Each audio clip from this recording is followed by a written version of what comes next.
All right, we're live, David. All right, thank you very much, Josh, the Prince of Dorn. I'm Dave Leno, and welcome to the return episode of Essos2Westeros. Josh, when's the last time we did one of these episodes regarding a Game of Thrones episode discussion? Mother's Mercy season 5. So last year, the last year's season finale. Okay, so it's a long time. It's a long time coming. A lot of people have reached out and said they want a return episode, and guess what? After episode 9, Battle of the Bastards, you got it. And we can't forget our presenting sponsor tonight, UPS. What can Brown do for you? And always, this show is presented by Capital Grille. For the finest filet mignons in town, visit capitalgrill.com and the nearest Capital Grille to you. Josh, what an episode tonight. Wow. It was one of those episodes where you knew when it's the 9th episode of a season, you're going to get some magic. We've seen it with Baelor in the first season. We've seen it with Blackwater in 209. We've seen it with the Red Wedding, and the list goes on and on and on. And it seems like Game of Thrones always builds. The crescendo accelerates to the 9th episode, and we get it this season with Battle of the Bastards. So before we go from start to finish on your take of this episode, I first want to gauge what you thought episodes 1 through 8, the setup was like towards this 9th, because it seems like it's basically, all right, we're just going to get things done in the 9th episode, and then we'll move on from there. So how about this bridge from episodes 1 through 8? And it's good to see you again, by the way, down south. It is great to see you, as always. I like this season. I think this is a good season, and I like this episode.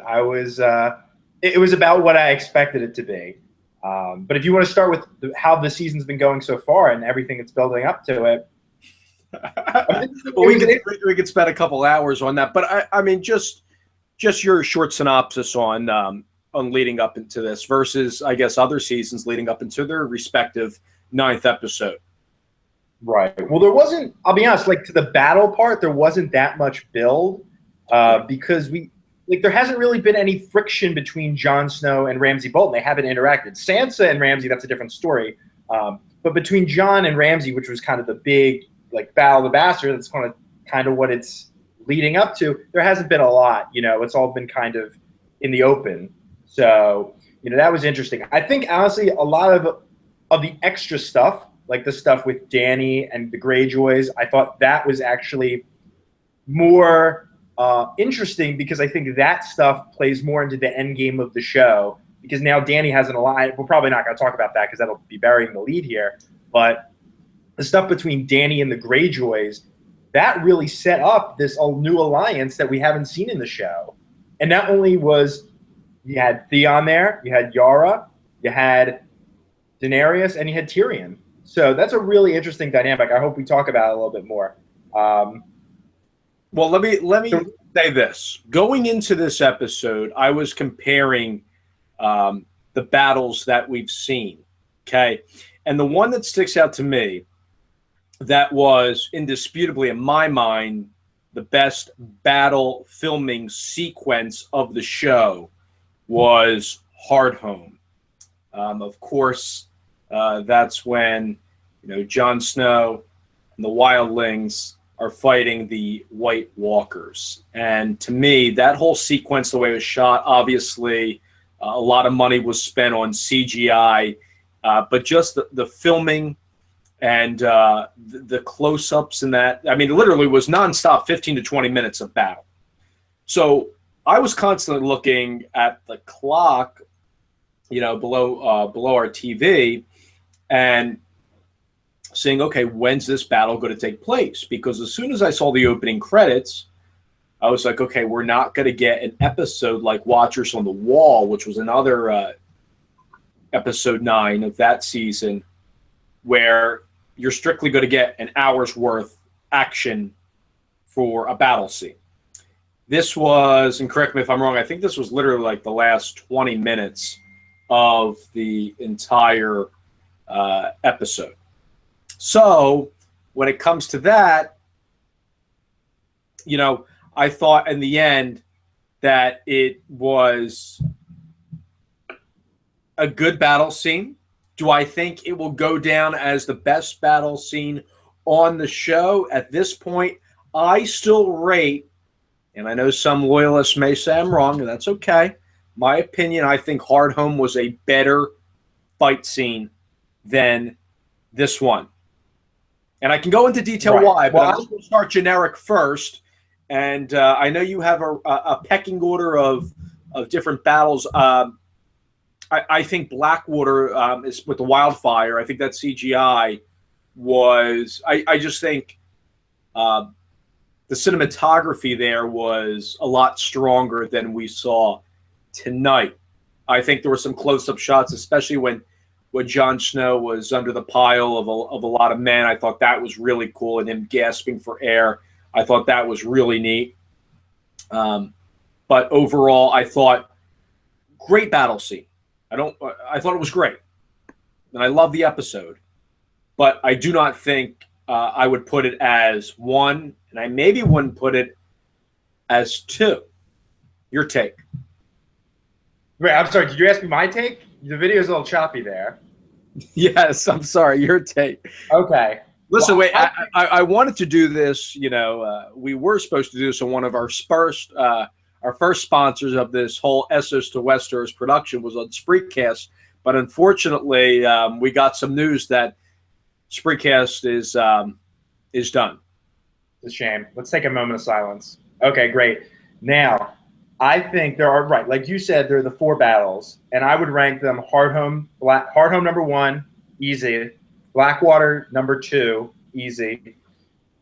At the moment, I'm putting this one at number 3, and then the War at the Walls number 4. But I could probably switch those. I'd have to go back and rewatch that episode. But yeah, I think the thing with Hard Home was I think it was a total shock because nobody knew it was coming.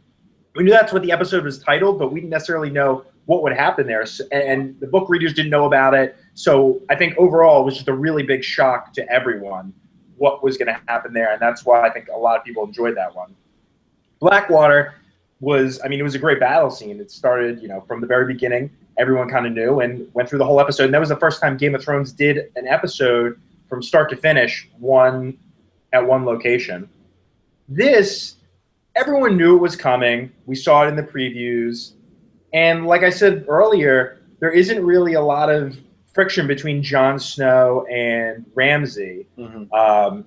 I know they killed Rickon at the beginning, but the reality is this. Have we ever seen a scene with Rickon and Jon Snow? Have we really ever seen one scene with Rickon alone? Like, Rickon's had no character development. So I know he's a Stark, but he's really he might as well be an extra. He doesn't really have any resonance to the show. So when they kill someone off like him, and that's supposed to make us feel something because Ramsay kills him, but we don't feel anything for Rickon. So I didn't really think that was a great setup. So that's why I didn't really think that was a great start. And I told you before the show started, like, I thought Rickon was going to die. I think a lot of people did because he's just a throwaway character. It's no big deal to kill him off. And it's like, oh, they killed another Stark. But in reality, who was he? He was a nobody. He might as well. They might have been an extra. Yeah, and another big question coming into tonight's episode is, would Snow die? I told you before the episode, and I told others that I thought this would be the end.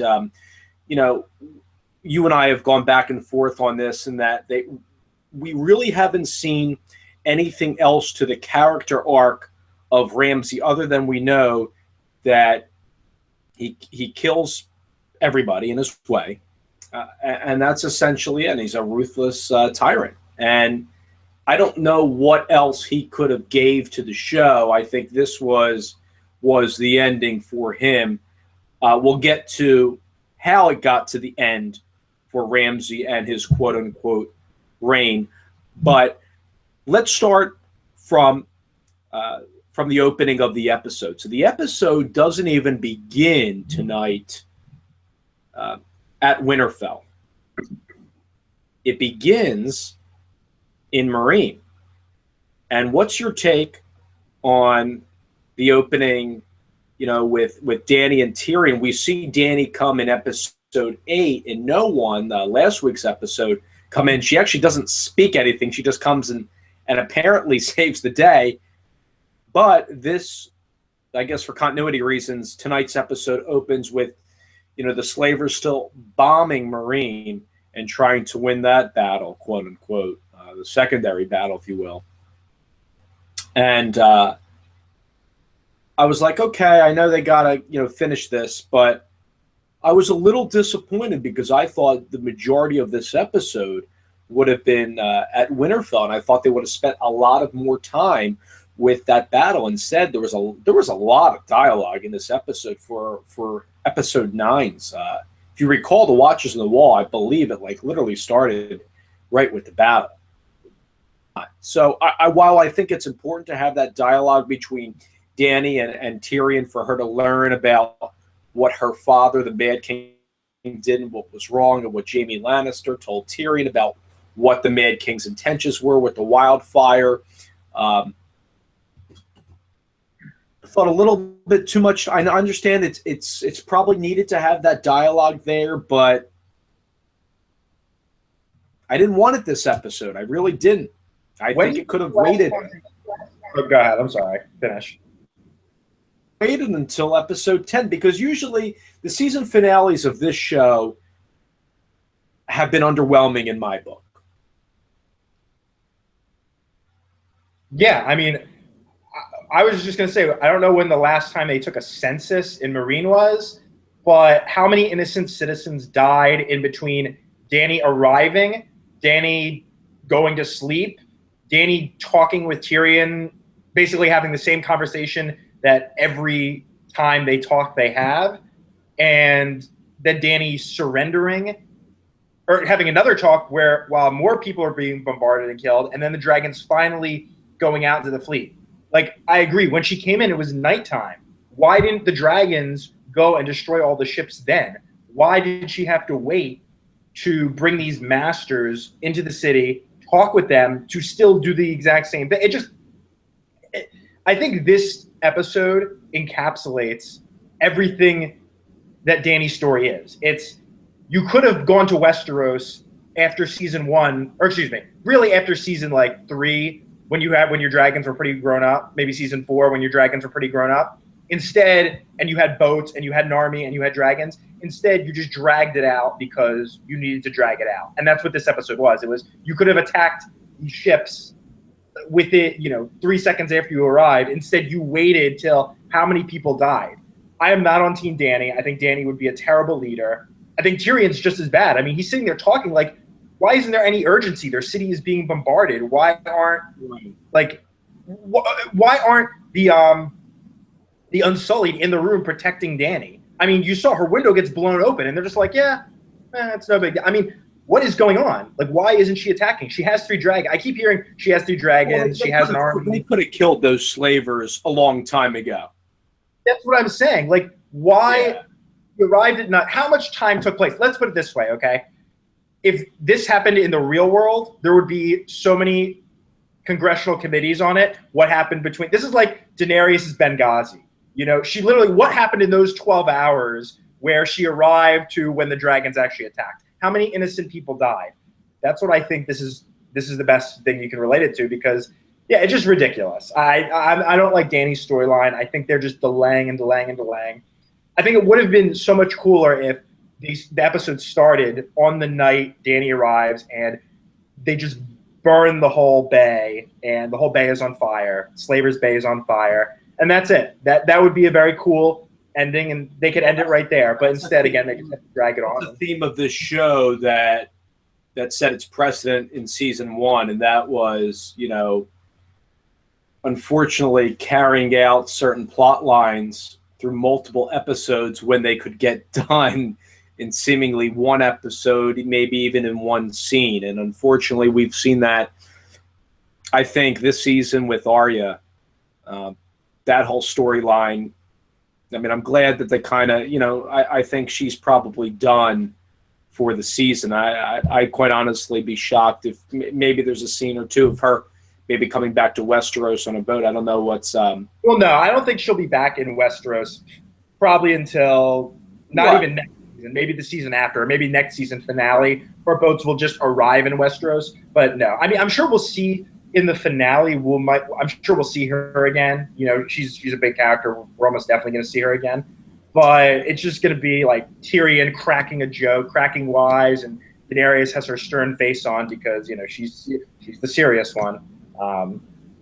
But yeah, I'm sure we'll see Daenerys again because we have to. But I mean, that's it. Her storyline's very boring. Well, it's honestly been delayed. She should have. I mean, a lot of us have stated that, you know, all this, they're just kind of delaying until the inevitable, and then she's going to, you know, magically get her fleet or whoever's going to join her and go to Westeros and fight the war. Right, I know, with Greyjoy, I know. So we'll get to that that alliance momentarily. But so after that sequence with Tyrion and Dany, let's fast forward to the first meeting between Jon Snow and Ramsay in person.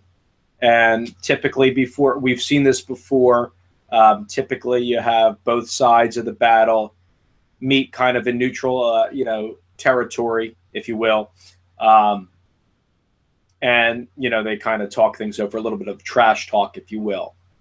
I liked the scene. I thought it was a clever line that Snow delivered.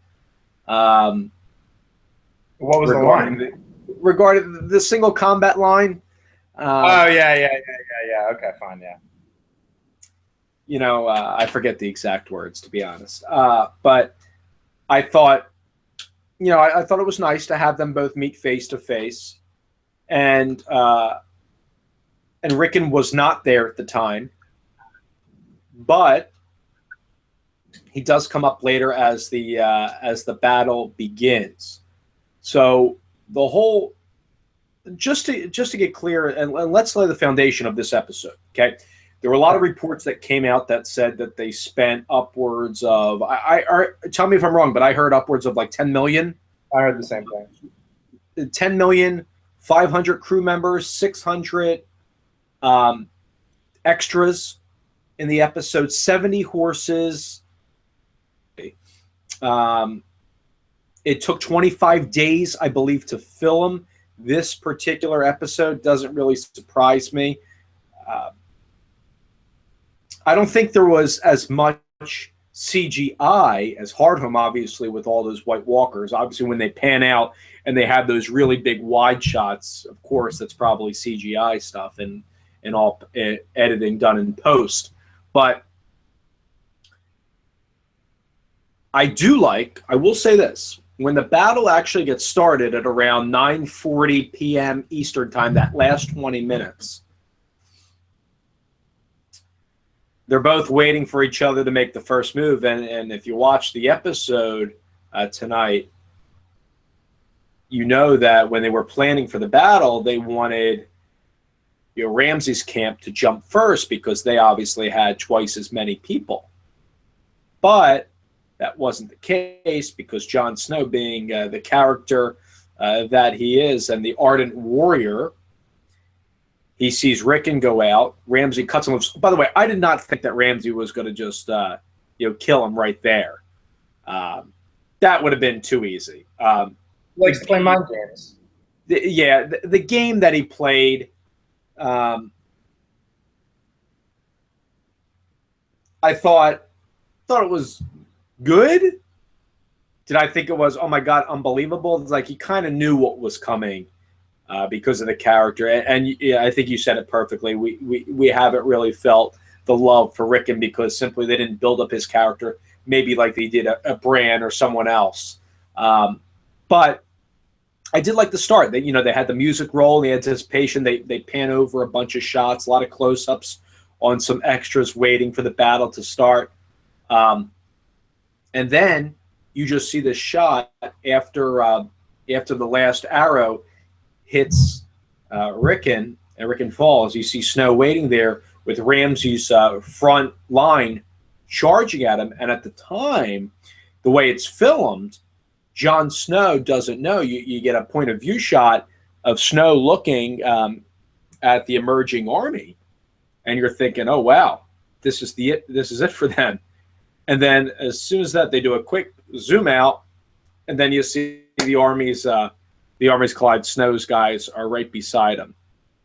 So I thought how it started, although the last 20 minutes of the show, that's I want to make that clear. I'm very disappointed at that. I wish it would have started, even if you had to do the Danny Tyrion stuff, okay, but I wish it would have been like a 35, 40-minute, battle sequence. Would have been pretty badass. Unfortunately, it was, the last quarter, 20 minutes of the show, which really sucked. But I want to take it piece by piece.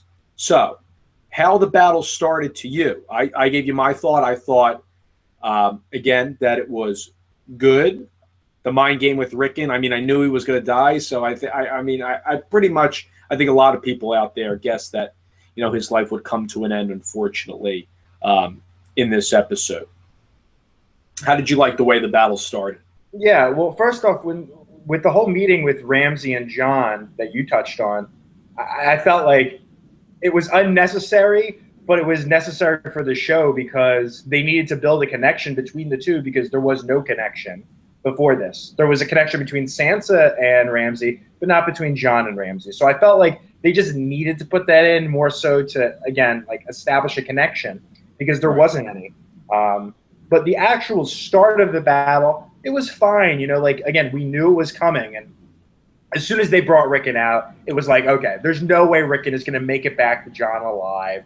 He's going to be killed somewhere in between him, point A and point B. So it was kind of obvious. They telegraphed it a lot. So it was just the start of the battle itself, I didn't think was very strong. I did think, I don't know if we're there yet, but I did think the money was well spent because there's a scene where they're just fighting over these piles of bodies, and you can't even see the ground anymore. It is just bodies, these mounds, and right. I thought that was really, really, really cool. I don't think I've seen a lot of war movies like Braveheart, Saving Private Ryan. Obviously, that's a different thing, but like war movies where the hand-to-hand combat, and it was just really cool to see those mounds of bodies, like how bad war really was, and I thought that was a really cool scene. And obviously, there was a little CGI there, not as much as the White Walkers, but I thought that was really cool. Money well spent, and the visual effects of the horses charging behind Jon were really cool. But I think Jon Snow charging into the horses when we're in his POV, it just goes to show, and just the whole battle itself, it just goes to show, like, Jon's a hero, but he's a dumb hero. Just like his father and just like Robb was, because they were stupid. They totally underestimated the enemy. I mean, if it wasn't for Sansa later on, who's gotten a lot smarter, Jon would be dead. I mean, all of his men would be dead. They'd be totally crushed, and Ramsay would walk all over them. The same thing happened with Ned, and the same thing happened with Robb. They got cocky, and they ended up basically killing themselves, pretty much. I like Jon more than those two, but it's just the stark stupidity. I think Sansa's growing out of that, but that's pretty much how the battle went. I thought was Jon charged in. Sansa told him before the battle, don't do what Ramsay wants. Well, Jon did exactly what Ramsay wanted, and his men died. And honestly, he's to blame for all their deaths. I don't think the show's going to go into that, but all those deaths probably could have been avoided, and Jon probably could have had a stronger military advantage. Except he's a Stark, and the show had to die. I don't know. I know you've seen Lord of the Rings. I know you're not a big fan of it, but that whole episode was very Lord of the Rings-ish. Because in Lord of the Rings, something very similar happens where basically they're at this battle. The good guys are totally being pretty much decimated. They're surrounded. The enemy's going to kill them. And out of nowhere, the good guys and horses just charge in and demolish the enemy. And that is exactly what happens in this episode. And, George R.R. Martin, I know he has a very strong connection to Lord of the Rings. He thinks J.R.R. Tolkien is very smart, and I know he gets a lot of inspiration from that. So I thought that was an interesting thing to bring out of this battle, was the connection to Lord of the Rings. Because I even tweeted, I said, where's Gandalf the White when you need him? When the Starks were losing, because that's what happens. They're down and out, and then all of a sudden, out of nowhere, Gandalf the White comes in, or in this case, House Aaron, which it was great to see Littlefinger back. I think that was, he didn't even need to say anything, just that him showing up next to Sansa was so perfect. Obviously, a few episodes ago when Sansa wrote that note, that's who the note was to. I think some people on Reddit actually went and figured out, like they zoomed in and I guess enhanced the image and they figured out who she was writing to. So I think if you went online, you could have maybe figured out what was coming. But I was a pretty good surprise. I was glad to see him back. I don't think his motives have changed. I still think he's probably very shady, and this somehow plays into his plan. But I thought that was a very interesting moment and a great moment of the show. So that one moment of Littlefinger coming back and saving the day kind of made the whole battle worth it, just because it's such a cool moment when he comes back. But the rest of the battle itself I thought it was anticlimactic. From start to finish, but other than the horses, the House Aaron coming and saving the day, I thought it was a little anticlimactic, especially the end. Did you like how they surrounded them? Yeah, it was. I mean, it was very, in Greek military, a lot of people know this from school, but the phalanx position where basically the shields line up, you have the spears out, and they just kind of go into them. I mean, that's what they were doing, and the wildlings were defenseless, and that's what happened. So, I mean, yeah, I liked it. I think it just goes to show that Jon was totally unprepared. He played right into Ramsay's hand, and there's nothing he could have done about it. Like, if House Aaron did not come in, he would have been slaughtered because frankly, he's an idiot. I mean, Jon Snow is not all that bright when it comes to military tactics. Before he had a giant wall between him and the enemy. Now he has no wall. So, and at Hardhome he lost. He didn't know what to do. So, he might be a good hand-to-hand fighter, but in terms of commanding a military, he just doesn't have the strategy. He didn't have the numbers. There was nothing in his favor. So, really, he got lucky that Sansa, just went out on her own and did something. But, I mean, the phalanx thing was cool. But, again, it's all a part of this bigger idea that the Starks are really outgunned when it comes to military thinking. So, that's what I have on that. Well, I thought after the two sides met, at first you could say, even though that Ramsay's army I thought just the way it was going, it was pretty at the start. How was obviously? How was it level at the start? From what they showed us on film of just the people that they shot, I thought that the numbers went with their close-ups, that I had significantly a lot more men because they were. David, I don't know if you can hear me, but your screen's breaking up and it was black before.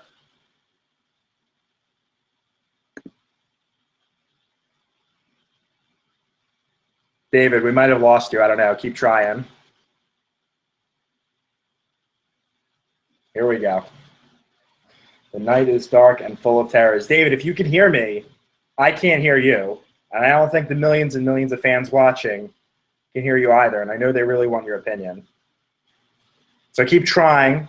I'm going to talk. You talk and just interrupt me because maybe it'll work. Maybe log off and log back on. I don't know.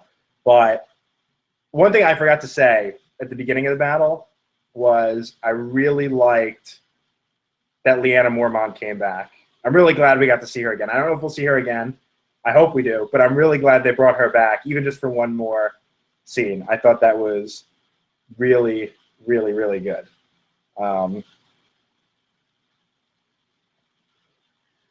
David, you there?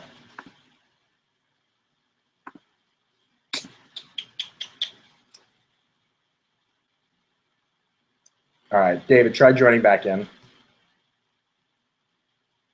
Let's see. Hold on, people. One moment, please.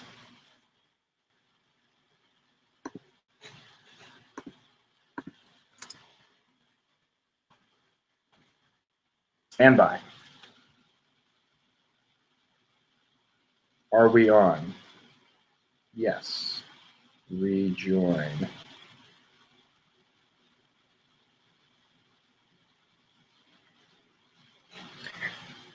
Technical problems. It happens. The show must go on. That's just what we have to do. The show must go on. No other way to say it. Oh my God. All right, Dave will be back eventually.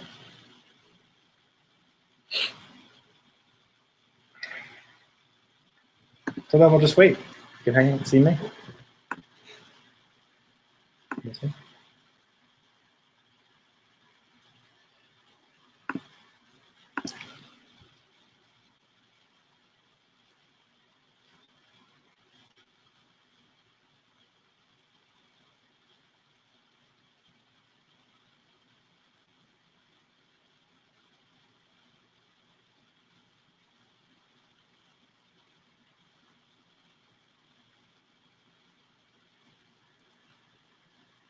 Stand by.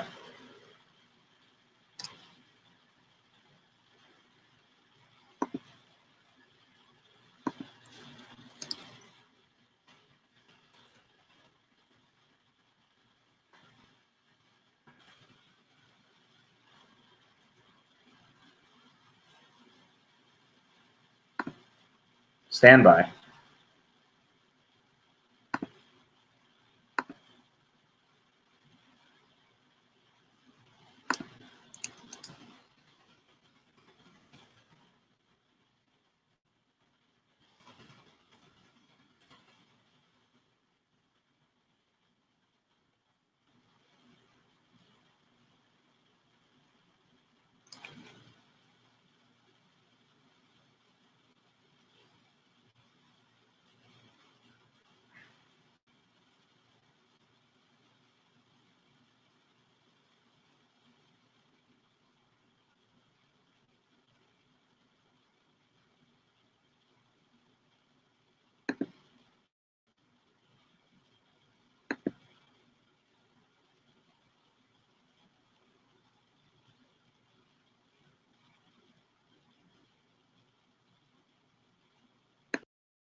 Technical issues. What are you going to do? What are you going to do? We're just waiting on David Leno, his return. Much like Gendry, probably is going to be quite a while. Oh, wait. Looks like he's back. David, can you hear us? Yes, I can. Sorry about that. Just like Gendry, you made a triumphant return. We asked for it, and here I am. Sorry about that. No, wait, hold on. Go ahead. Try speaking now. Okay, there it goes. I apologize for the technical difficulties. Could you hear anything I said at one point? No, yes, I did. I said, so where I left it before I got cut off, I left it with when the guys are first meeting each other, when both sides are meeting. I thought the way that it was shot, okay, the way that it was shot, I thought that obviously Snow was killing a lot of people in his way, so he was doing pretty well at the beginning of the battle. Obviously, the numbers were definitely. I'm not. Right. So I think that's a criticism of the show, though. I think you're criticizing the show because what you're saying is, from your standpoint, the show portrayed it as the sides were equal. But they clearly made it very obvious that these sides were not equal. That Snow was down, Snow's the underdog, and Ramsay's, I mean, he's the Lord of Winterfell at the moment. So what you're saying is, from your perspective, that the show visually did not do a good job of portraying that they were down. I mean, well, at the start, okay, when they first met. Now, you fast forward 5 minutes after that, then obviously, I mean, I watched the episode. You can tell they're bombarded and surrounded basically on all sides, and he needed Littlefinger and Hal Saren to come to the rescue. So they cleaned up on that, but I thought it was great because it showed, the willingness that, of Snow's side, they were obviously fighting for a really big cause, and they were doing well. I was very happy to see. Okay, let's start with the basics. Okay. I was happy to see Davos survive because going into this episode, I put it at probably 50-50. I think I told you like 50-50 that his journey may come to an end. I think he's a great secondary character.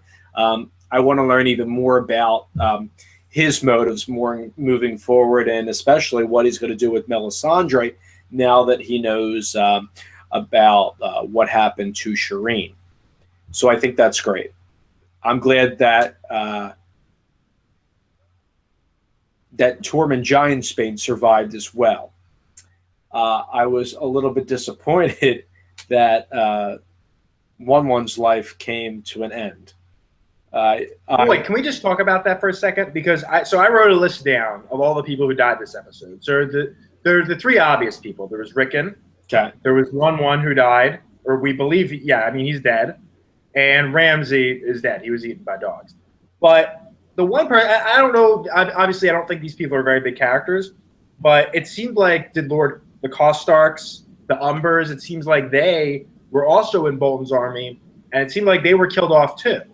And from the way they've been making it out, it seems like those families are now erased. The Boltons, I'm pretty sure, are all dead at this point. Umber, I think it was Umber or Karstark. Right, it was Umber who said he killed his father, or his father died at the Red Wedding or something. So, right. Well, remember, it seems like remember when Robb chops his father's head off for treason because he killed like the Lannister cousins or whatever. Remember that? Correct. Karstark, right. That was the Karstark. And Umber as well, I believe, joined Ramsay earlier this season. So I believe those people are dead. I don't think they're going to make a big deal out of it, even if they are dead. But it's just an interesting note to know that these are other families who, I guess, I don't know if they're totally wiped out, but at least their lords seem to be killed. I think Tormund Giantsbane was one of the guys who I seemed to kill one of them. I wasn't exactly sure. Right. I liked the battle stuff. I thought that was really good. Sometimes it was tough to see what was going on. I think that was by choice. I think they wanted it to be like that. But I wasn't sure. Did they stab Tormund? Did he kill the other guy? I'm assuming he killed the other guy. But it was sometimes a little difficult to decipher exactly what was going on. I think that was a choice, a conscious decision they made. But it was interesting. I like that they did that. We think that Tormund was going to get killed. When he gets stabbed. That was coming to an end, I guess. He's going head to head with I believe it was one of the Karstark guys. It might have been, or it might have been a number. Okay, but regardless, of course, there was an inkling, and obviously they wanted to portray it that his life may come to a close. But thankfully for Snow and Sansa, and for the real family of the North, he survives, and I think that is awesome moving forward. And I think he's going to play a big part into whatever comes next for Jon Snow, and just having an ally and whatever the end game may be. We can touch on that to close it out, but we'll wait for that for a little bit. As far as the scene where they're kind of surrounded in like a U shape, I guess. And I guess it was a U shape and what? And then there was the dead bodies behind them, and then guys were climbing up on that from Ramsey's camp and trying to attack from the back. I liked it. I thought it was good. And that shot to me, so at first, obviously, when they ISO in on a couple guys and you see Snow doing well in the beginning, which is, I mean, of course, that's going to happen. You know, he's going to get his kills in. But then when they, you know, take that wide shot and they show that they're surrounded, I mean, then you can clearly see the numbers, you know, Ramsey licking his chops from afar, and the numbers are in favor of the Bolton side. So I like that. And I agree with you. I thought it was great, great directing, okay? Because I like having they did, I don't know if people caught it, but they did quickly cut to a bunch of guys, you know, in the pile. Someone had their intestines coming out. Someone with, I don't know if it, you know, if it was a bone popping out of the skin or something, but I definitely saw, like, you know, body parts, you know, flying. I thought that was great, because usually you see that, and I think you mentioned this on a few of like the war movies out there. You've seen that, so it was nice to bring that to a show like this. Instead of focusing on the main characters, it panned to a couple extras to see those guys in their last moments in Westeros. So I thought that was clever. I thought that was great. At the time, just what was going through my mind, Josh, when you see them trapped, you know, the question pops in your mind, okay, how are they going to get out of this? And it didn't look like they were to get out of this on their own. At first, I'll just tell you, what came to my mind is, okay, is that really going to be it? Did Ramsey just win by trapping all these people? Is everybody going to be held captive and maybe somebody will save the day after the fact? I did not think that somebody else was going to come in, like Littlefinger and House Aaron, and come in and just basically kill everybody in front of Snow's Way. I thought that, like you said, I thought that was a really pleasant surprise, and that was great because they weren't getting out. They were trapped everywhere. I thought that was cool. Amped up the music.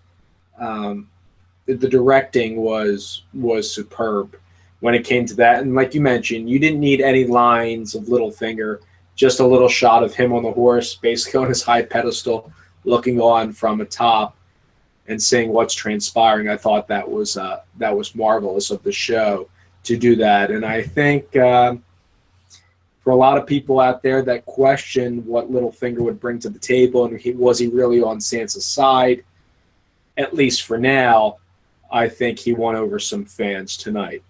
We'll see. I mean, I think tonight. I'm saying tonight. Yeah, obviously tonight, you know, he saved the day, so of course. But we can't forget in season 1, he was the guy who held the knife to Ned Stark's neck and pretty much kind of started this whole thing.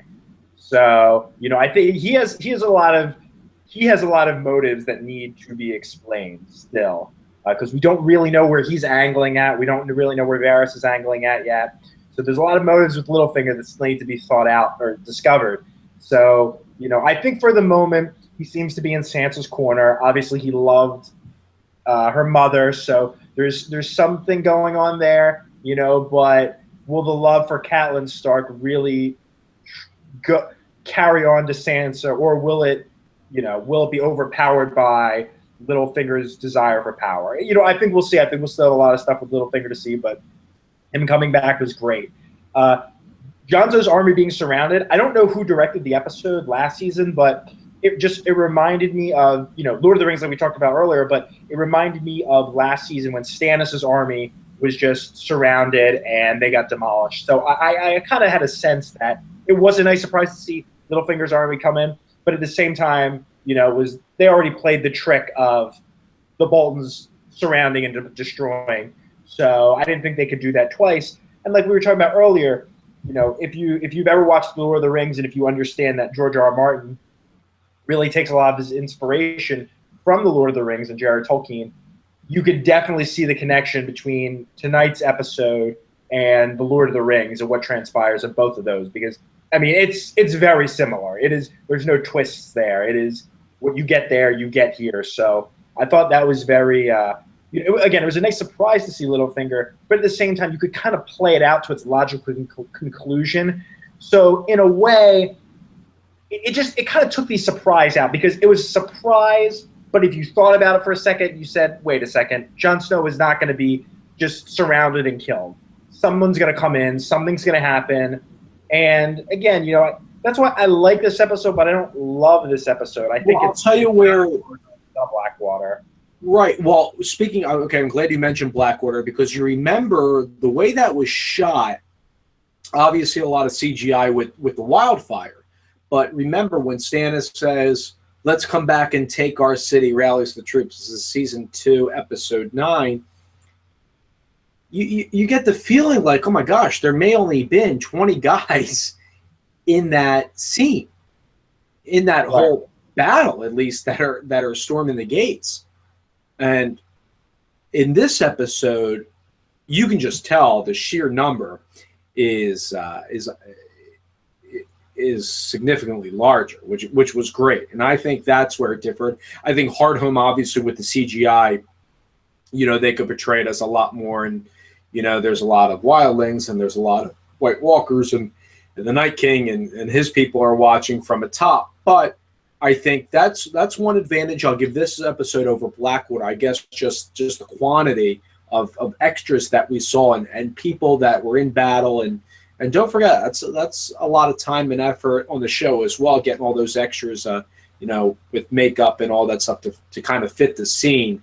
So there's a reason why this took nearly a month to shoot this particular episode. So I do give the show credit on that. I did enjoy, having said all that, I did enjoy Blackwater a little bit, just from just sitting back and watching it as a fan. I thought that there was just a lot more attachment to Tyrion at that time than we got in this episode, because, and I think I said this to you before, that I just didn't feel like the build-up to this episode was as substantial as we've seen in previous seasons leading up until in episode 9. I think I commented to somebody else that, and I think you said it on this particular show, that, Ramsay and Jon, never met. Of course, they've heard of each other, which was referenced in the episode tonight, but they're, they have no real connection face to face, unlike with Tyrion and everything that was going down in Blackwater in 209. So I do like the fact that they paid off. The story comes full circle. They meet neutrally. Ramsay wants to fight, doesn't want to fight one-on-one. Then he runs, flees on his horse back to the castle. Kind of lies at first, I guess, to the castle garrison and said, didn't he say something like that their army? Didn't he say something like their army was dead? That Snow's army was done? Right. He didn't lie. He just neglected to say the whole truth. He said, their army's done, and then the Bolton man said, well, our army's dead too. Right. And he said, well, we're behind the wall. So he never lied. Let's be clear. Ramsay never lied about that. He just didn't say the whole truth. Are you surprised he went back to the castle? No, I mean, we've never really seen him in a situation where he's one-on-one in a fair fight. I mean, we saw his archery skills, I think in, was it season 3 when he captures Theon? And I think that's kind of the first time we see him. And like I said, we've never seen him in a situation where he doesn't have the high ground in terms of the advantage. He doesn't have, the up and up on the situation. So the first time where he doesn't have the advantage, he's a coward. He runs away. It's not surprising. It fits his character. So it makes sense. I mean, Ramsay's a coward. I didn't love his ending, Ramsay. It was kind of anticlimactic. It was just like, okay. I thought Sansa was going to deliver a blow. I thought Snow. So here's my thought during that whole sequence. I thought that I see John beating him up, and I'm obviously thinking that, okay, he's not going to die right then and there. Then I thought he turns to Sansa, and he's kind of like, okay, all yours. I thought going to take a sword and chop his head off. That's what I thought going into the episode. I thought Sansa was going to deliver the last shot. She kind of does in a way, but in the end, with the dogs, his own dogs, eating him at the end, I thought it was okay. I mean, I'm not going to sit here and say it was the most creative thing that the showrunners came up with, and no use to see him, sitting there and do something with him in episode 10. I'm glad that it was the end for him, but I thought that it could have been done in a different way. I think if Sansa swings a sword, chops his head off, and we see a shot of his head rolling, I think it just would have gave people like, yeah, she's badass. I really enjoyed that. Well, I want to push back on all that you just said, because I think Sansa, I do not like the way Ramsay died. I think it wasn't spectacular. It just wasn't satisfying. Right. I think Sansa, first off, Sansa is not a violent person. We've never seen her be violent. Now, I think that's more Arya. Arya is the type of person who, I don't want to say would swing a sword, because I don't think she could cut anyone's head off, but Arya is more the violent type. And I think Sansa is more of the cerebral type to get revenge. She's learned a lot from Littlefinger and a lot from King's Landing, and she's had a great arc. So I don't think we were ever going to see a situation, or ever going to see a situation, where Sansa picks up a sword or a knife or anything and physically kills someone. She might become like a Cersei and order people to do this, or have dogs being sick on something, or have someone thrown off a building, something like that. But I don't think we're ever going to see her deliver a physical blow, because that just doesn't fit who she is. I think that would be a betrayal of her character if she starts to become physically violent. That's not who she is. She's from King's Landing at this point. She's pretty much grown up there. I mean, she hasn't been there long, but she's, matured there. She's learned the world there. So I don't think we're ever going to see her get violent. I think if she did anything physical to Ramsay, it would have betrayed the character of Sansa. I'm glad the show is, I do not think Ramsay was going to die before the show, before this episode aired. I'm glad he is dead, because I feel like the show is moving on from him. I feel like we've had Ramsay around for a while, and he's been a malevolent influence, but it's time for the show to move on and plan out its last 2 seasons, or however long it's going to go. So I'm very happy about that. But in terms of the episode itself, I feel like the stakes are so high at this point. We knew there was a battle coming, and we knew it was going to be between Ramsay and Jon, and we sympathized with Jon. We didn't sympathize with Ramsay or that side, anyone on that side at all. In Blackwater, I liked Stannis, and I liked Tyrion, and I liked Davos, and I liked everyone in King's Landing. So, with Blackwater, you could sympathize with both sides, and you could root for one side and root for the other side at the same time.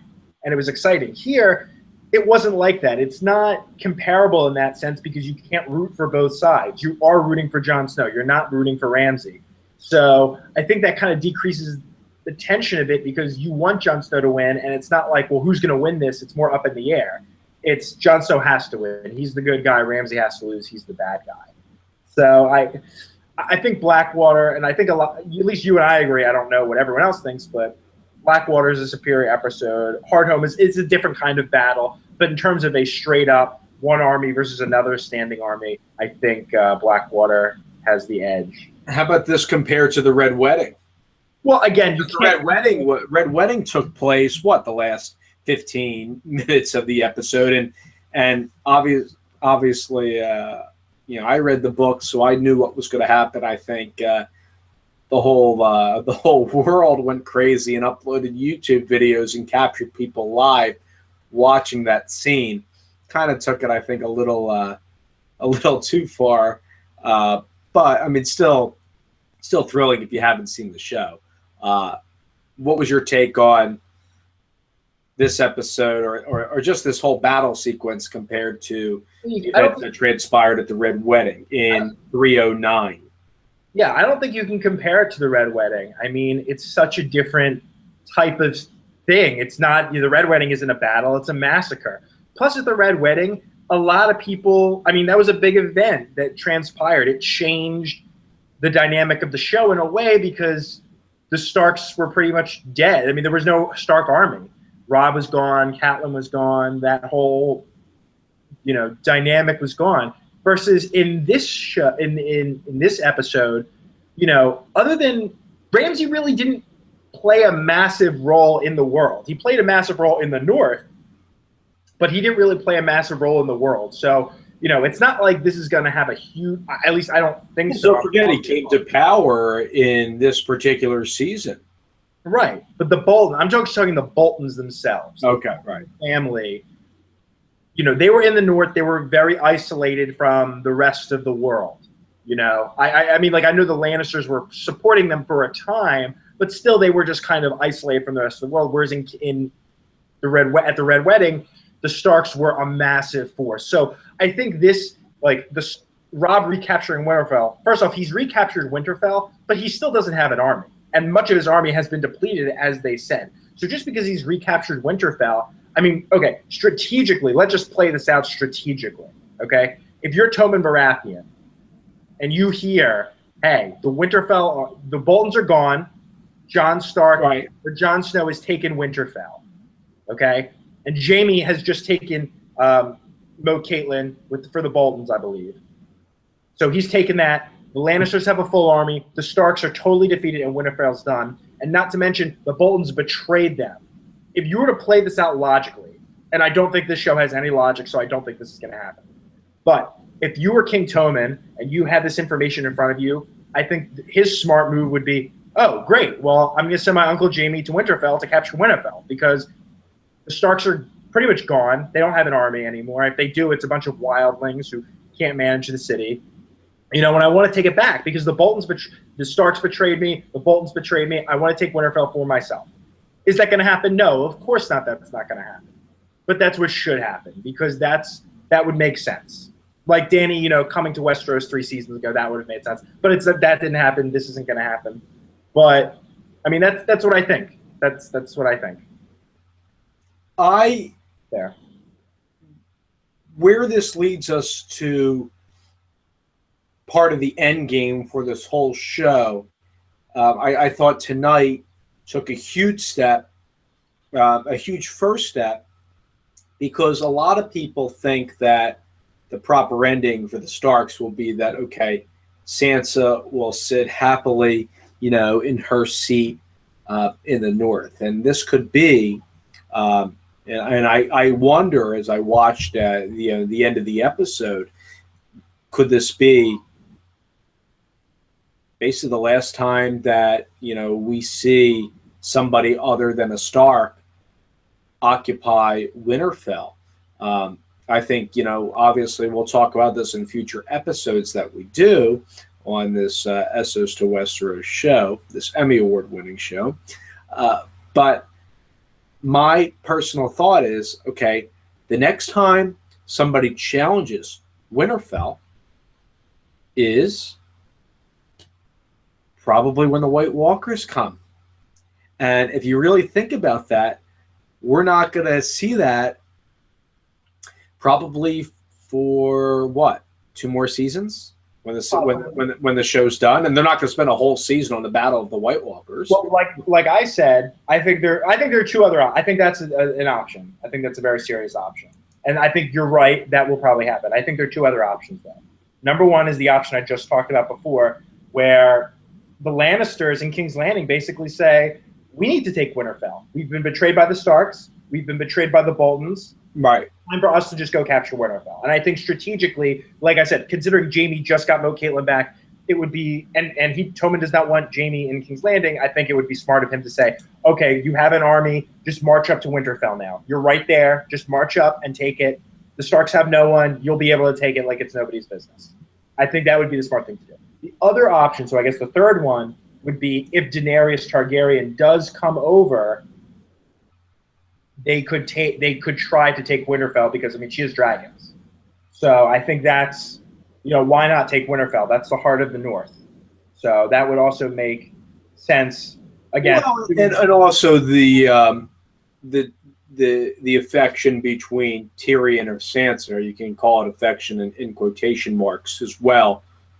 We could see a bond. I think that's pretty plausible between Dany and Sansa, and obviously two female characters coming together. And of course, when you link the Greyjoys as well, then that's one thing I want to gauge what you thought about Theon and Arya, Theon and Yara, excuse me, coming over to Marine and meeting Dany for the first time, and them having some negotiations with one another. I thought it wasn't needed, quite frankly. I knew that they were coming over because they stated that last episode in 608 in No One, but I would have liked to see them get to the battle faster, and obviously them joining together, okay, it's great. It did nothing for me in the present. Now, obviously she needs her ships. She'll get her ships. Now, what's also the deal, though, with Euron Greyjoy? The fact, because I believe that Yara says to Dany that Euron wants to work with you, and then kind of wants to have relations with you, all that stuff. So was she lying in that sequence? Because she kind of fled away from him and his army, and then stated when she's talking to Dany that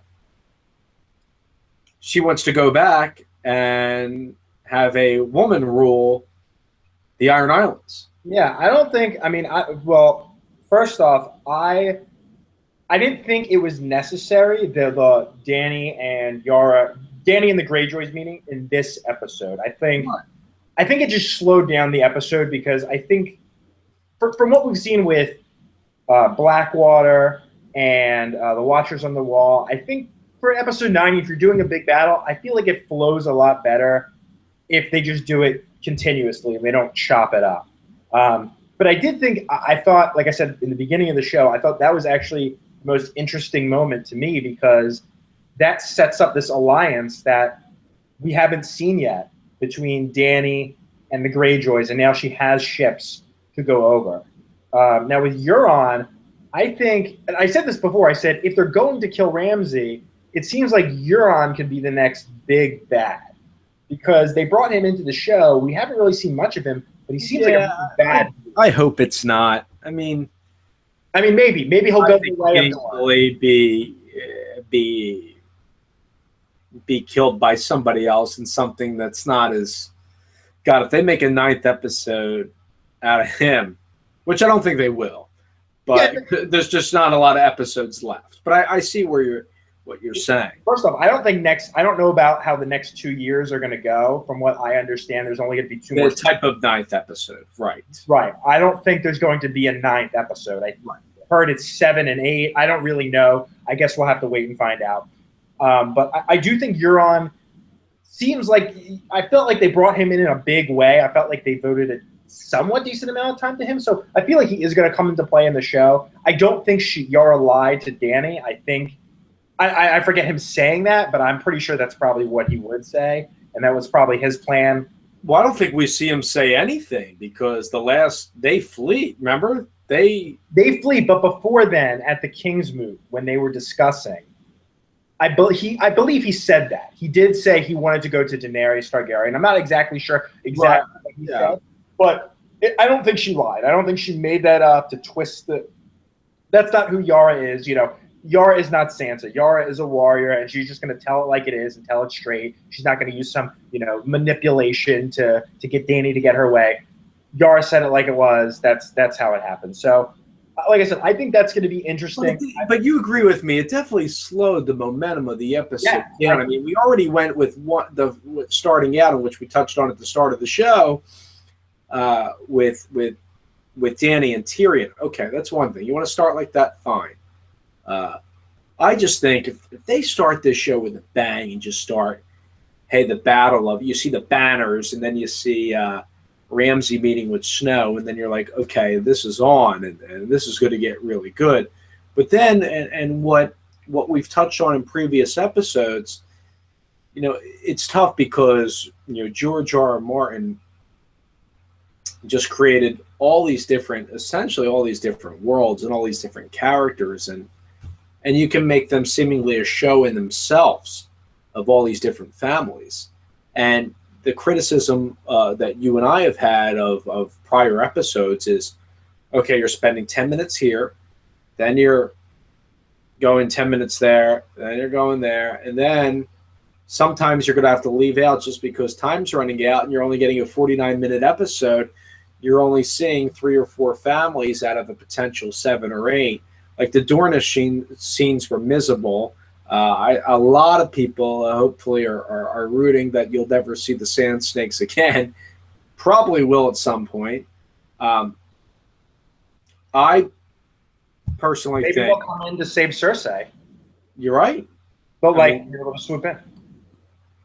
I would love to see the snakes come back. You don't like them, but I do. But I think that now that we're getting really, if this is the last 10th episode of a season moving forward, I just hope they capitalize, and I hope it leaves it something. If there's ever a chance to have a big ending, or something that's open-ended, hopefully it's not along the lines of Samwell Tarly waiting, seeing the White Walkers, come to life, or the dead rising and then coming for him. I hope it's something more substantial.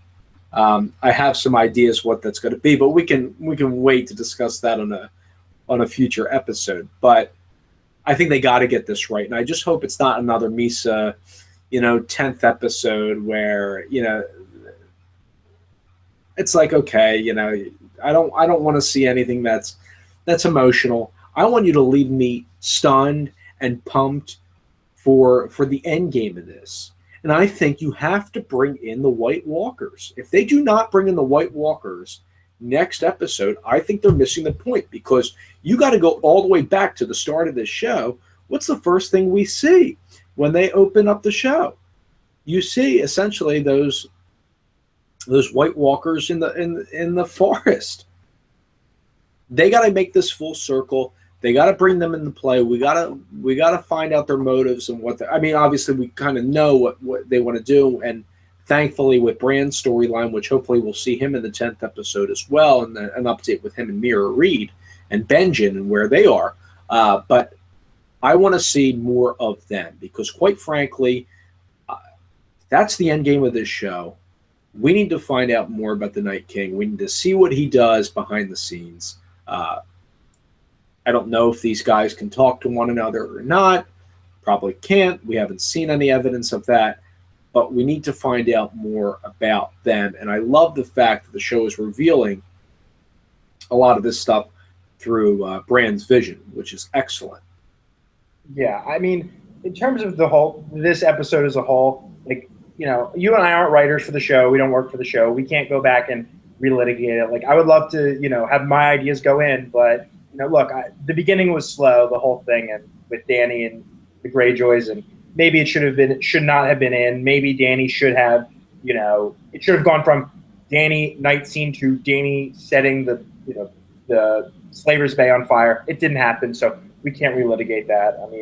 Whatever. But in terms of the future, yeah, I feel like I've been burnt. Maybe we'll talk about it if we do another episode next week on the finale, but I feel like I've been burned by a lot of finale episodes of this show. They end off with a big bang, but the payoff isn't necessarily there in the future seasons. In season 2, it ends with this huge White Walker army going for the Night's Watch, and Sam is right there.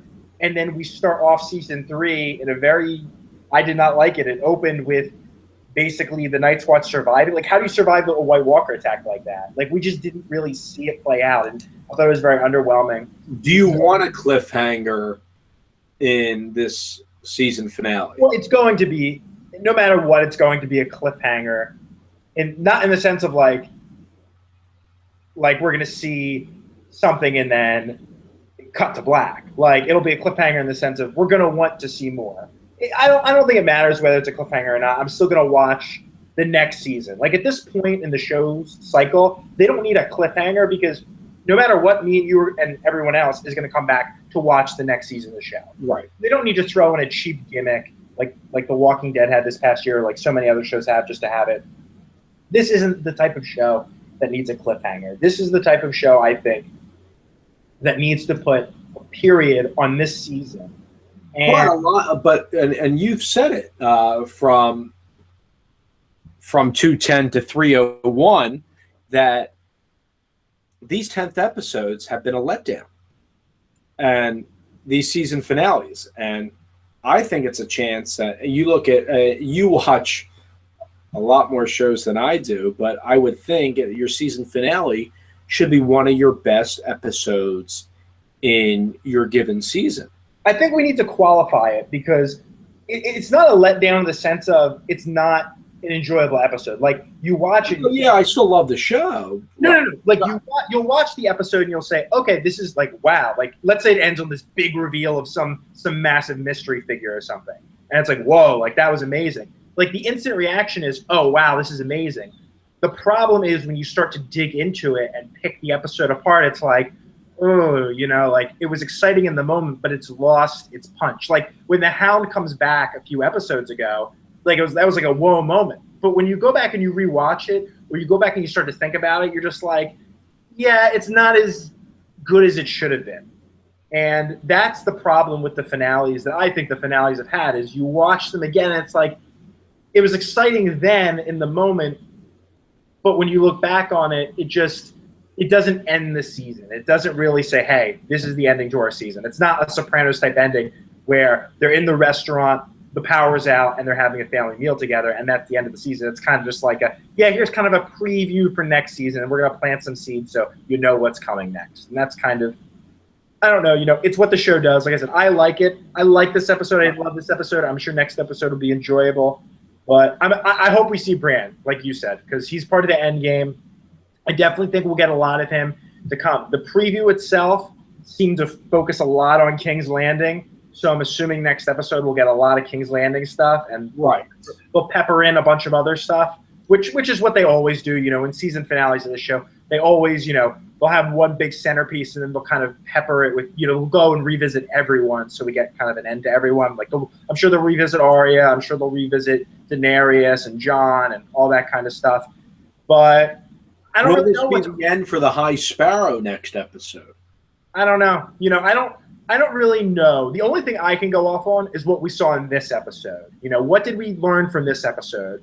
And I think this episode wasn't ending. We ended Ramsay. Jon Snow has Winterfell back. Sansa's back at Winterfell. Rickon's dead. So that's kind of where we are. That's the only information I can go off on. I don't know where they go from here. What's their next step? Because at this point, the only thing Jon Snow and Sansa wanted to do was recapture Winterfell. They've done that. So, I don't know where we go from here. So we'll have to see. We'll have to see. Like I said, I don't know what's going to happen in the finale. I can only hope it's good.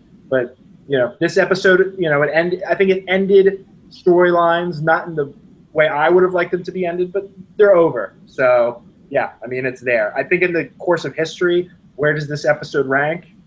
Well, let's go through them before we close this out. So, in 109, we have Baelor, and that's the episode that Ned gets his head chopped off. Okay, that's Baelor. In 209, we have Blackwater. In 309, we have the Red Wedding, of course, and the Reigns of Castamere. In 409, we have The Watchers on the Wall, which was directed by the one and only Neil Marshall, one of our favorite directors.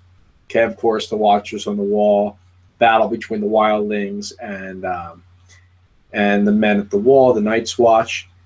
Okay, now 509, The Dance of Dragons, directed by one David Nutter. Okay. Okay.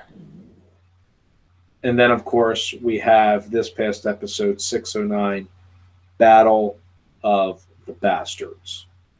Well, So, as I look at it, I'll let you take the lead, only if you just let me jump in here. And I'm saying, as I just ponder over these episodes and just what comes to mind without me looking at a synopsis again at every episode, gosh, battle-wise, out of just the 9th episode of each season, Blackwater still gets me going. yeah, I would agree. I think it's the best. I think in terms of number 9 episodes, Yes, number 9. you have to say Blackwater, I think, is really good. Because at the time, this show was still new. It was still pretty fresh. So we didn't know what to expect. And I think they really delivered. I think Blackwater was the turning point for this show that says, we're here and we're a serious show and we're gonna play in the big league. Now, I just want to say something. I know we're going episode 9s, but I think that there's a lot of other – I think we need to look at this show. We can rank episode 9s, but I think we need to look at the show in the larger context because there have been other episodes like The Viper and the Mountain. And I feel like that's an episode that could have competed for an episode 9 style episode. But, I mean, it's not episode 9. It's episode 8. And I think there's some other episodes there. I mean, again, we can talk 9, but I think if we're going to look at like this episode or other episodes, you have to look at it in the context of where does this fit? Is it a top 10 episode? Is it a top 20 episode? Is it a bottom 10 episode? Is it a bottom 20 episode? Somewhere in the middle, you know. But in terms of number 9 episodes, I think Blackwater, I would agree with you and say Blackwater is my number 1 pretty easily. Yeah. Was 509 memorable to you?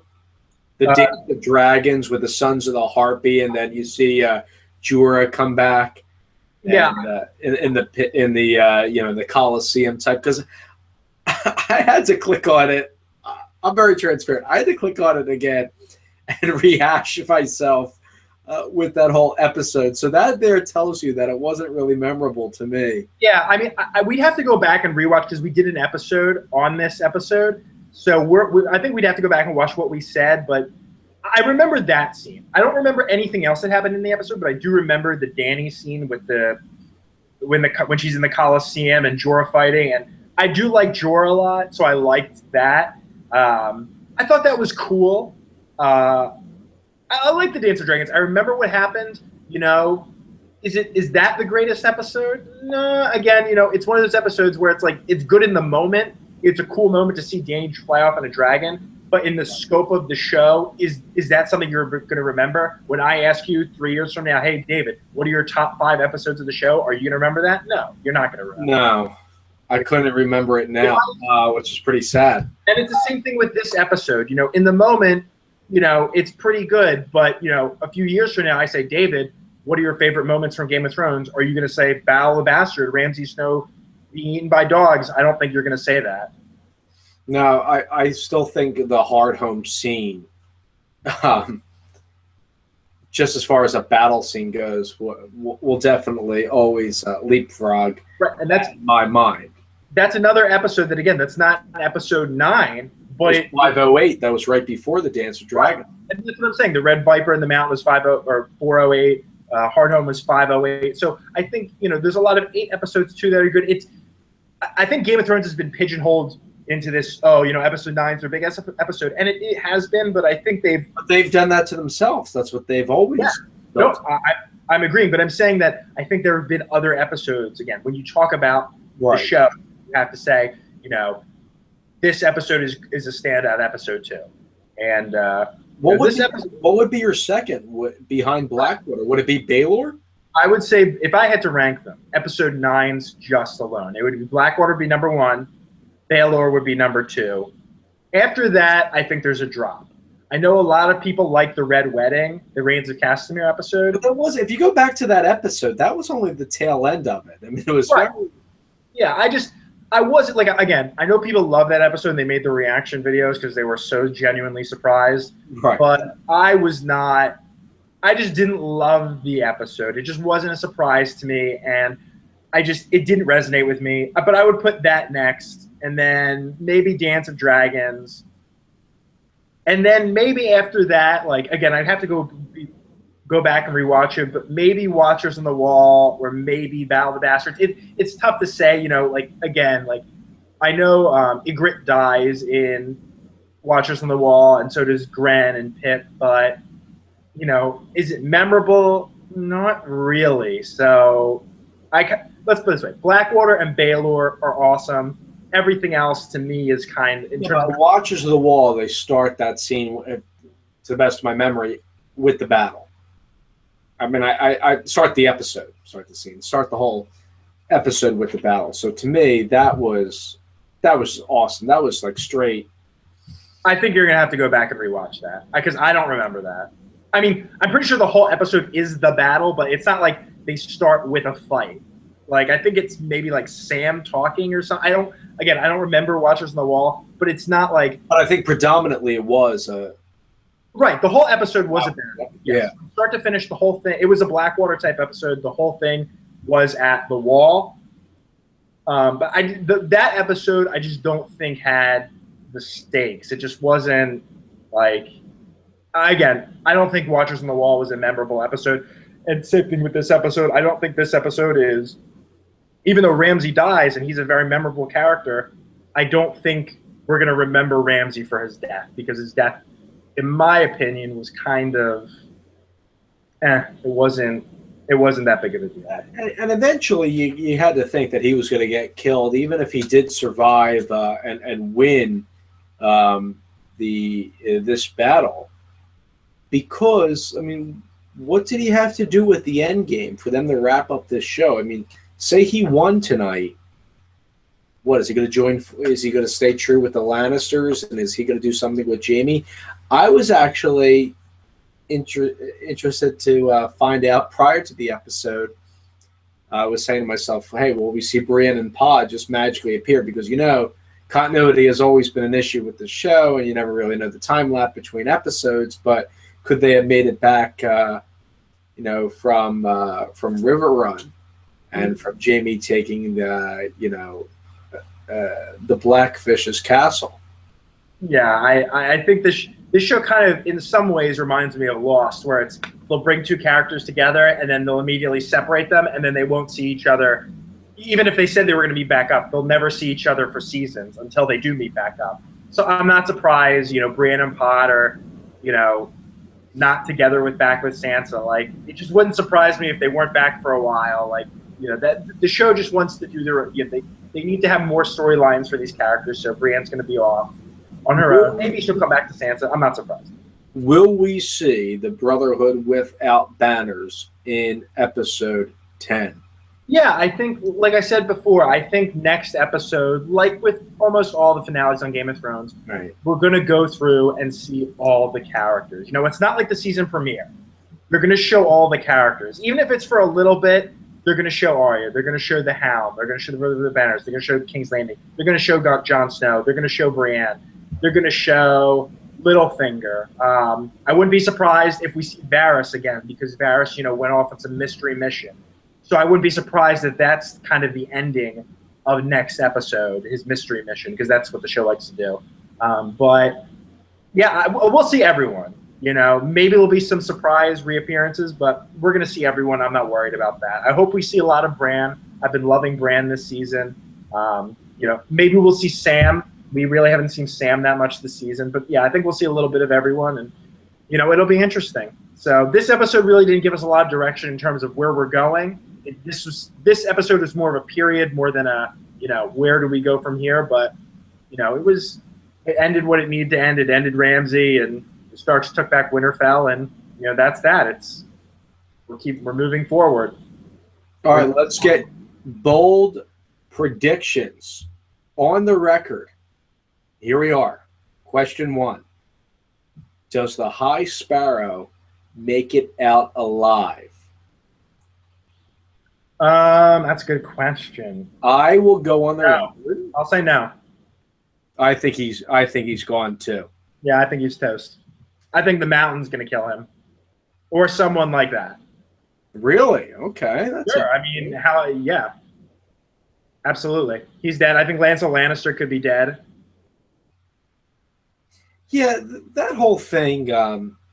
That they gave him a couple more lines, I guess it was last episode. Sure, because in my opinion, they gave him the lines because they need to show his character again before they kill him. I mean, you can't just kill him without reminding the audience, oh, this is Lancel Lannister. He's a Lannister, and remember, he slept with Cersei. They need to, bring his character back so they can kill him. And again, he's someone like Rickon who really he's there and they can kill him, and it's like, oh, see, we killed someone who's been around since season 1, but really, he's who is he? He's a nobody. In the books, Kevin Lannister to this point has a lot more to do with what's going on, unlike what they're showing in Game of Thrones, the show on HBO. So there's a lot, obviously, to do there with him not getting a lot of lines in the show. I think they're concentrating, and they're really, like you were just saying, they're really not concentrating too much on Lancel. Now we're getting a couple of lines out of him. The main focus, I think,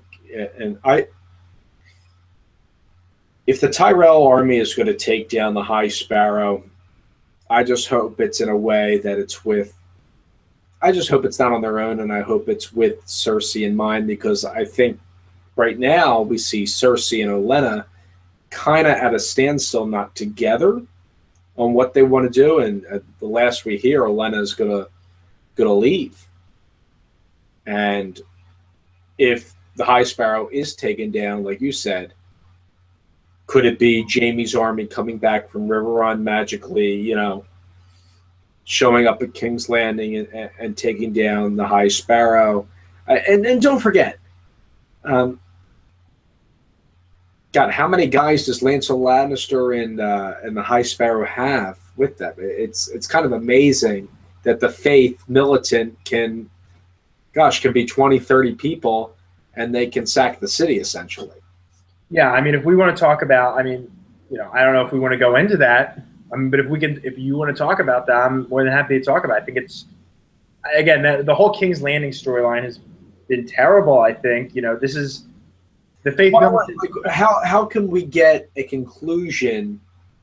Like, will it be like that big of a shock when the Fate militant is brought down in the next episode? That's where we go.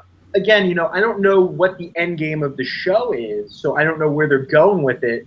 In my opinion, at this point, they need to, again, if there's only supposedly 2 seasons left, they need to start, hey, here's the end game of the show. If the Faith militant plays a big part in that, or any part, then they're going to survive in some way. If not, they need to end it and move on, because they've been in power for 2 seasons, and I can't understand why. I can't understand how the supposedly 2 most powerful houses in Westeros were taken over by some peasants. It makes no sense to me. Like, you could say that, oh, Tommen's a weak king. So what? Like, Tommen commands nothing. If Cersei is as really powerful as she claims to be, or Jaime, she should have had the King's Guard or the Lannister army go in and butcher the Faith militant 2 seconds after she was captured. None of it really makes sense. I think the producers honestly have or the writers have done a very bad job of portraying how the Faith militant have come to power and held power in this city, because to me it makes no sense. If you're the most powerful family, the richest family, and 2 of those, the Lannisters and Tyrells, how have they not retaken the city when Cersei was a prisoner, when Lancel was a prisoner, when Marjorie was a prisoner? I mean, we hear the Queen of Thorns talking, but she's all talk at this point. It doesn't fit the MO of the character, because in season 1, when Ned Stark was killed, Robb Stark went to war. Now it's like, well, these people are being captured left and right in their own city, and like they're just kind of throwing their hands up, saying, And I don't think it's so much as, I think it's more so because they need to draw the show out. Because I think if you were to look at a character logically, you would say to yourself, wait a second. Cersei's been captured. Marjorie's been captured. Lancel's been captured. Okay, we're going to go in there and storm the castle, storm the jail, and free them. I think that's what season 1 Lannisters would have done. But I think that they need to just drag the show out as long as possible. And I think because of that, they delayed that. Or either that or they're just bad writers at this point. I don't know. Again, I hate to criticize it because I love the show, but that's the way I feel about it. The Faith Militant I think it's a very poorly written story because I'm not engaged with it at all. I don't understand it. That's my if they opinion. get rid of the Faith Militant in this episode, who's the enemy now for King's Landing? And what are the problems created in Westeros now? Because you could almost get to make the conclusion that there's some sort of peace and prosperity within, King's Landing. Obviously, up north, Littlefinger may have some other motives on how he wants to get rid of the Lannisters. But will there be any visible threat to King's Landing getting rid of the Faith Militant, in next episode? I don't know. I think if the show needs to, You might need to have them there. they need to abandon the status quo because the status quo has been since literally the show first started that Cersei has pretty much been in charge, and at this point, there's been seeds dropped that Tommen is now part of the Faith Militant. Or not part of the Faith Militant, but he's like the crown and the faith are the twin pillars of the city. Marjorie, it seems like she's a bit subversive and she doesn't really believe this. She gave the rose to her grandmother last episode, so even though she's saying it, she's obviously playing a little bit of a long con, it seems. So something's going to happen there. I think Marjorie's going to play a role in it. I think that somehow the status quo is going to be upset. I don't know what's going on with Tommen because I feel like, Tommen's bought into this. Tommen's not like Marjorie. He's not thinking 10 steps ahead. So I think Tommen is falling prey to Marjorie. Tommen could die next episode. I don't really know. It's tough to predict because, like I said, this episode didn't really give us a lot of stuff for the future. I can only go on, and you can only go on what we know from previous episodes. But something needs to change in King's Landing. The status quo needs to be upset. And for that to happen, I think the Faith Militant need to go. I think the Faith Militant have been dragging the King's Landing storyline for a while. I mean, Cersei just repeats the same lines over and over and over again at this point. So something needs to change there. I don't know what it is. I hope next episode something happens. They get rid of the Faith Militant. To me, they're just as bad as Dorne. They're just very boring, and it doesn't really make a lot of sense. So I hope something changes there. I don't know what's going to change. So I can't predict what, but I just hope something changes. That's all I can say about King's Landing. It's getting a little boring. Obviously, it's a very important place, but it's just not – the actions have not been consistent with the rest of the series. So, that's really all I can say in terms of King's Landing and the future for that. So, yeah. When will we get to the point where we see everybody come together and fight the White Walkers? Are they really going to wait until 2 episodes before the series finale? They can't. They got to start from. I hope it happens. Obviously, it's not going to happen next episode, but I hope we get the sense next season, really in the beginning, that they are a viable threat to all the 7 kingdoms. I wouldn't be surprised. Join forces. But I guess that's not going to happen until Dany comes over to Westeros, which, again, may not happen until a couple episodes before the end. Well, that's what I was going to say. It wouldn't shock me if next episode, the finale, like I think the right thing for the show to do, again, I don't think they will do it, but I think the right thing for the show to do would be the last image is of Dany's fleet with the Greyjoys sailing out of Slaver's Bay. And as they're sailing away, you see the dragons above head, and they're roaring, and they're going to Westeros to invade, and that's how the season ends. I think that would be... I would like that. Yeah, I think that would be... If you want, I mean, first off, Dany should have been flying with her dragons and her original fleet she had 2 seasons ago, and she didn't. and I don't understand why they've given no other than she wants to rule Essos. They really haven't given a logical reason why, because she had everything she needed. There's no reason not to go over to Westeros at that Right. point. I think she wanted to prove herself as a ruler that she could take down, a couple, But if her goal is people in her way and also rule people and get people to admire her as well. Maybe. I mean, listen, that's a decent reason. I understand your point of view, but at the same time, her whole thing from, day one of the show has been, I'm going to take back Westeros and the Iron Throne. And the moment she has everything she needs to do it, she throws her hands up in the air. And again, I don't know if that's so much the character or the writers saying, hey, we need to drag this out because we have 3 more seasons to fill. And I'll be honest, I think that's the reason. And, I hate to say it because I like the show, but I think the character has been diluted because they need to drag things out. And that's never a good sign.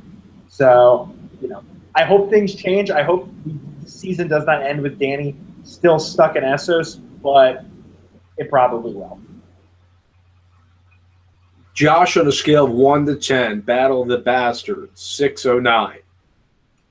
10 being the best episode you've seen, 1 being the worst of the series. What say you? About a 7. Wow.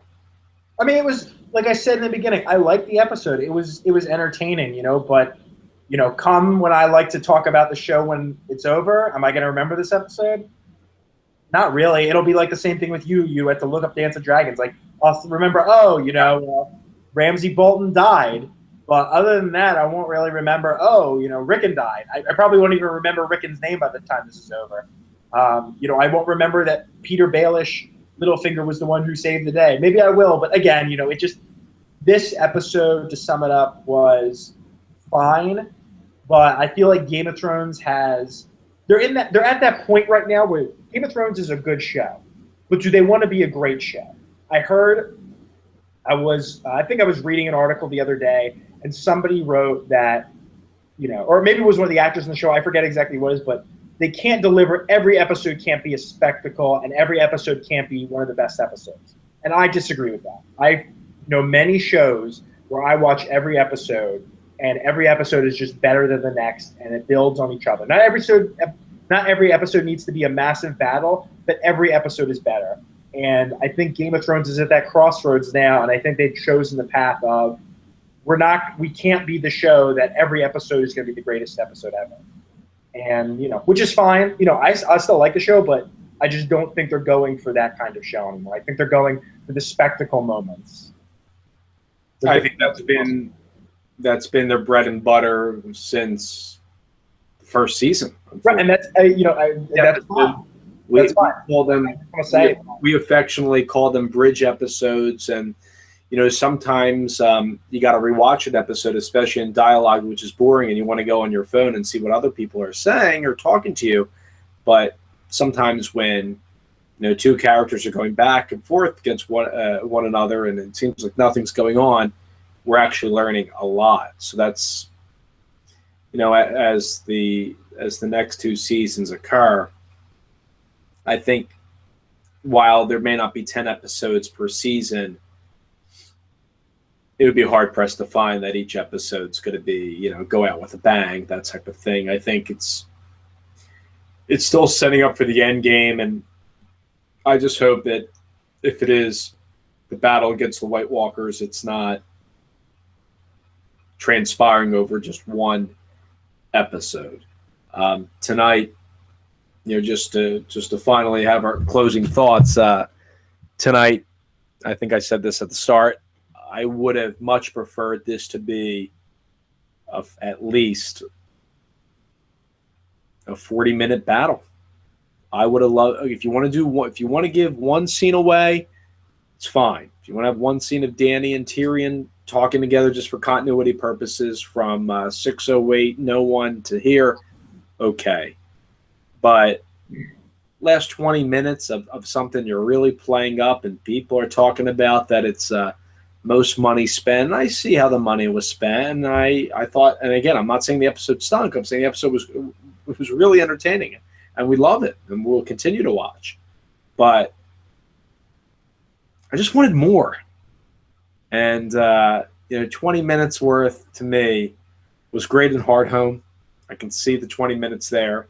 I just thought for an episode or a battle that this was played up to be, while good, it will not go down in the pantheon of battles in this show.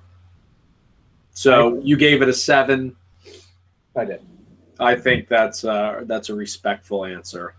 I think it could be anywhere from a 6, 7. I think it even could be as high as an 8. There were times that I was like, wow, this is like really good. But I really didn't say that until, 9:50, 9:55. Let me say this.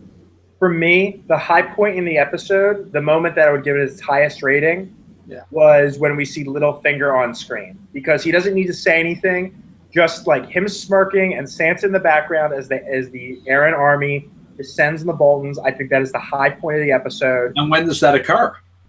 I mean, late into the episode, but that's what I expected it to be. Right.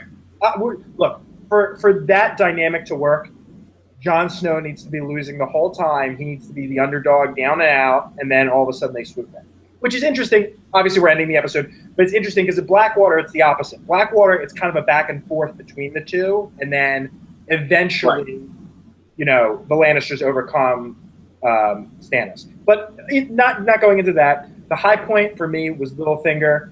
The low point for me, and I think this kind of sums up the episode, and this is my biggest criticism of the show, is Dany and Tyrion sitting around talking about nothing as their city is being bombarded. I mean, I don't know what else needs to be said right there.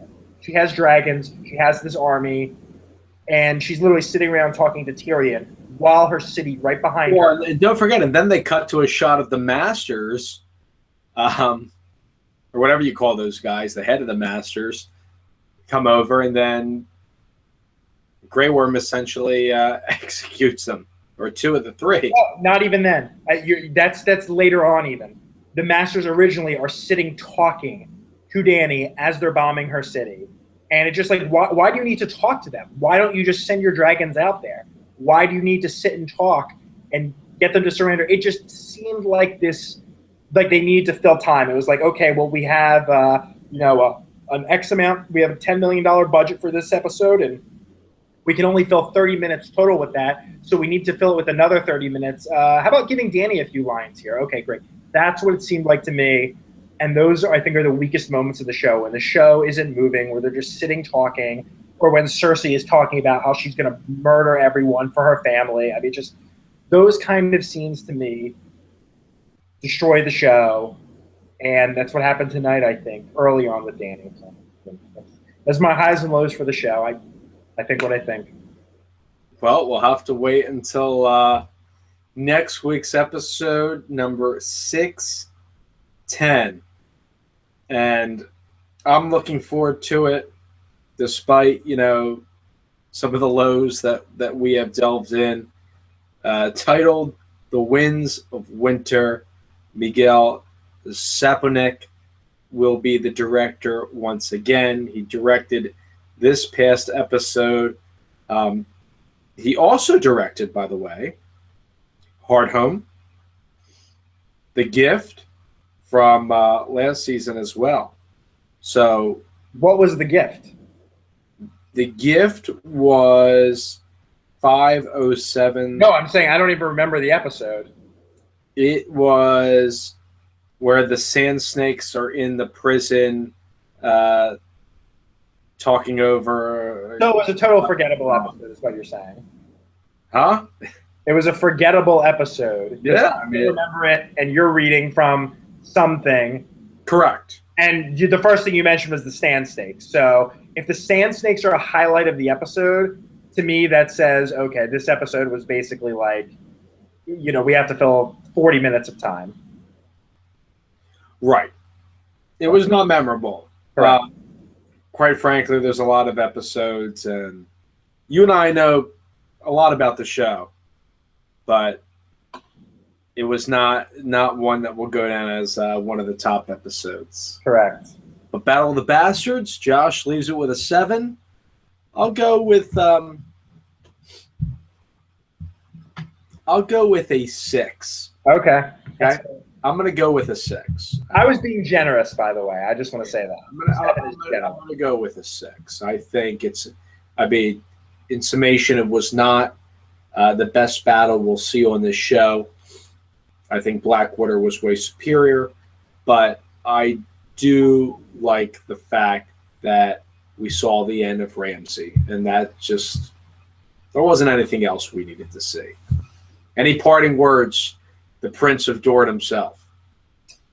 I'm excited for the finale. I hope for good things, and I mean, you know, I think the show is going to be a lot of fun in the last 2 seasons. I do think they're going to bring a lot of things to a head, and you know, I'm excited. I'm critical of the show because I love it, but I think the finale and the next 2 seasons are going to be a lot of fun.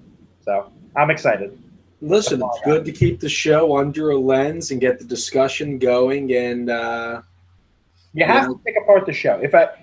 If we don't go after the show and its faults, then the show is just going to deteriorate over time. We need to call them out for where they're not being entertaining at. So that's how shows, I think, are meant to be digested.